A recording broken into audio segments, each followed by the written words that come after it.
Ok, chào tất cả mọi người, chào mừng mọi người đã đến với video tiếp theo Hoàng ha. Trong video này Hoàng xin phép chia sẻ kịch bản giao dịch vàng của ngày 23 tháng 11. Kế hoạch giao dịch vàng của chúng ta ở trong phiên ngày hôm nay là gì?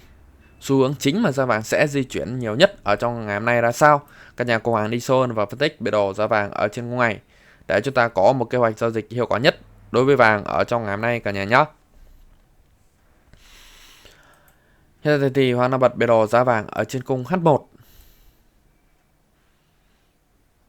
Trong phiên ngày hôm qua, giá vàng đã có một nhịp giảm sâu từ vùng đỉnh cao nhất là vùng giá 2007, sau đó thì giá vàng đã rớt sâu về vùng giá 1988. Việc mà giá vàng giảm sâu như vậy ở trong phiên ngày hôm qua đã đi đúng với kế hoạch giao dịch của chúng ta đề ra vào ngày hôm qua cả nhà nhé.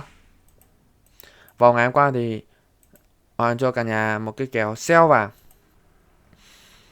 Chúng ta sell vàng tại giá 2002 đến 2005, L trên giá 2007 và chốt TP1 tại giá 1988. Và đây chính là lợi nhuận những gì thành viên ở trên thuyền mình gặt hái được vào ngày hôm qua.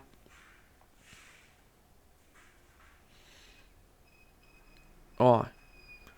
Ngày hôm qua chúng ta sell vàng tại giá 2002 đến 2005, chốt lời tại giá 1998. Kèo sell vàng ngày hôm qua chúng ta đã hit được 40 pip vào ngày hôm qua, cực kỳ là rực rỡ luôn. Không một màu đỏ kèo của anh em ngày qua trên thuyền. Cực kỳ là rực rỡ nhá, tuyệt vời luôn.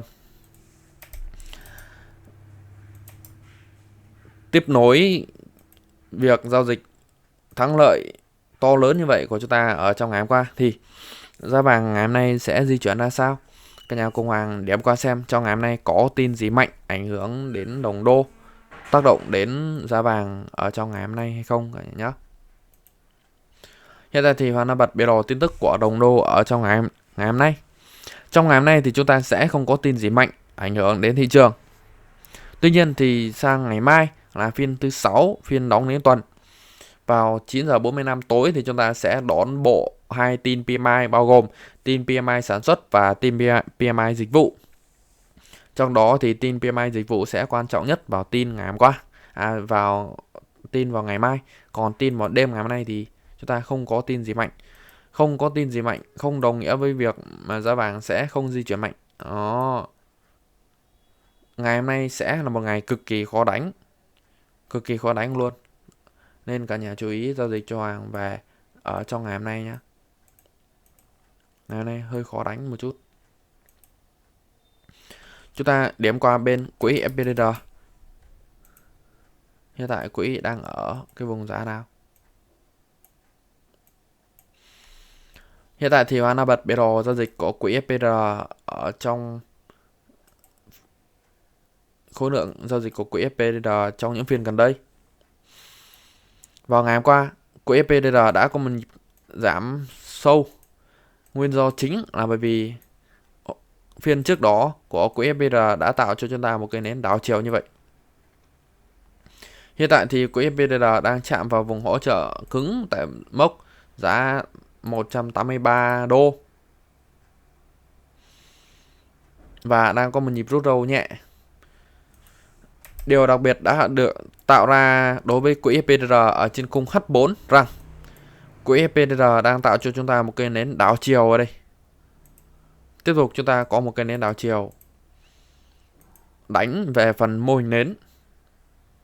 Khả năng ngày hôm nay giá vàng sẽ có một nhịp hồi phục lên, test lại cạnh trên của mô hình kênh nhé, cạnh dưới của mô hình kênh tại mốc giá 185.3 đô.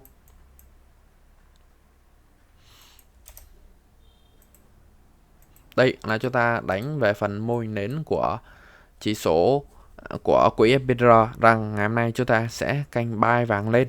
Đây là hướng đầu tiên mà chúng ta đánh theo về phần quỹ nhé. Ngày hôm nay sẽ hơi khó đánh một chút.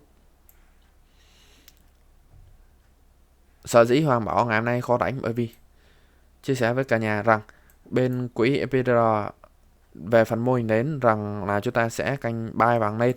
Còn về phần lực nến lực nến thì bên quỹ FPR đạp về chuẩn ra, về rớt về vùng giá 103.8 cơ. Đó, vào ngày hôm qua thì quỹ FPR giảm chưa hết lực, quỹ mới giảm về vùng giá 104.2 thôi. Đó, nghĩa là lực giảm của quỹ FPR chưa hết lực. Tuy nhiên, giữa đánh bên lực nến và đánh bên mô hình nến thì Hoàng vẫn chọn đánh bên mô hình nến, rằng ngày hôm nay chúng ta sẽ canh buy vàng lên, bởi vì ở trên khung H4 của quỹ FPR đã tạo cho chúng ta một mô hình nến đảo chiều. Đó, đây là hướng đầu tiên mà chúng ta đánh theo bên phần quỹ nhé. Còn chúng ta đánh theo bên chỉ số Nikkei sao ạ?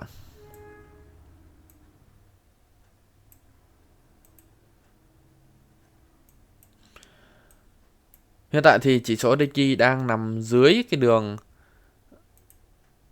trendline ở trên khung M15, hay cái đường chéo gần nhất mà cả nhà có thể thấy ở đây. Đó,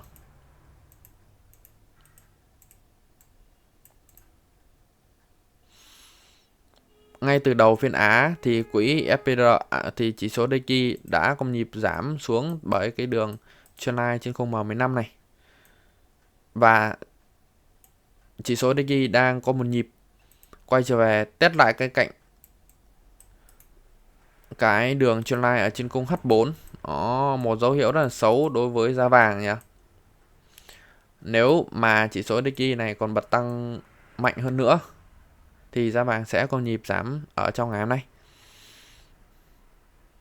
Thế Hoàng mới bảo là ngày hôm nay sẽ khó đánh. Tuy nhiên ở trên khung H1 của chỉ số Nikkei,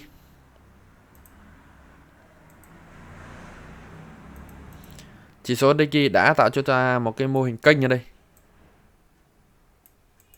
và chỉ số Nikkei đã rớt ra khỏi mô hình kênh rồi.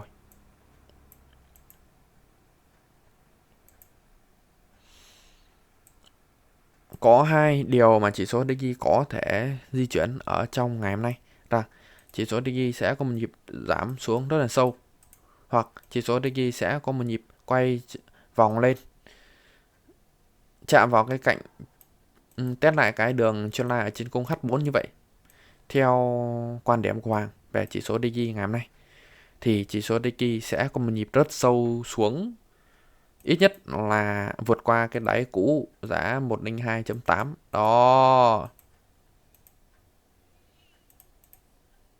một cái điều gì đó khá là phi lý so với về kỹ thuật. Đó, đây là cái hướng mà Hoàng thấy được bên chỉ số Nikkei nhá.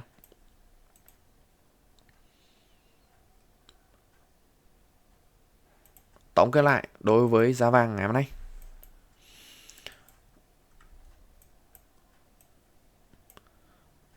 vào ngày hôm qua giá vàng đã có một nhịp giảm sâu và quay trở lại test cái đường trendline ở trên khung H4 như vậy. Sau khi giá vàng breakout thành công vào hôm trước đó thì giá vàng đã có một nhịp quay trở lại test được cái đường trendline trên khung H4 rất là chuẩn về kỹ thuật. Đó, chuẩn về kỹ thuật như vậy thì giá vàng chỉ có vụt lên thôi cả nhà nhá. Ngày hôm nay sẽ có hai xu hướng mà giá vàng sẽ di chuyển. Một, giá vàng sẽ giảm xuống với biên độ nhỏ, hoặc giá vàng sẽ tăng lên với biên độ rất là lớn. Và ngày hôm nay cái phương án mà Hoàng chọn chính là giá vàng sẽ chạy tăng lên với biên độ rất là lớn. Xét về phần lực nến, ngày hôm qua chúng ta có một cây nến giảm như vậy. Để ngày hôm nay mà giá vàng có thể tăng lên thì ít nhất giá vàng sẽ phá được qua cái đỉnh cũ của ngày hôm qua tại mốc giá 1998. Đó, ít nhất là vượt qua cái thân nến tại giá 1998 của cây nến ngày hôm qua. Đây là về phần lực nến nhé.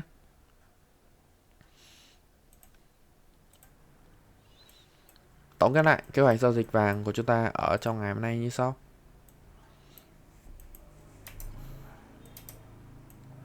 Chúng ta sẽ canh buy vàng lên là chính ở ngày hôm nay.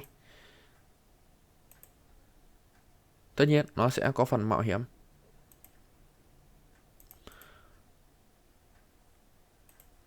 chúng ta sẽ canh buy vàng tại giá 1988 đến 1990. Đây chính là vùng mà chúng ta sẽ canh buy vàng.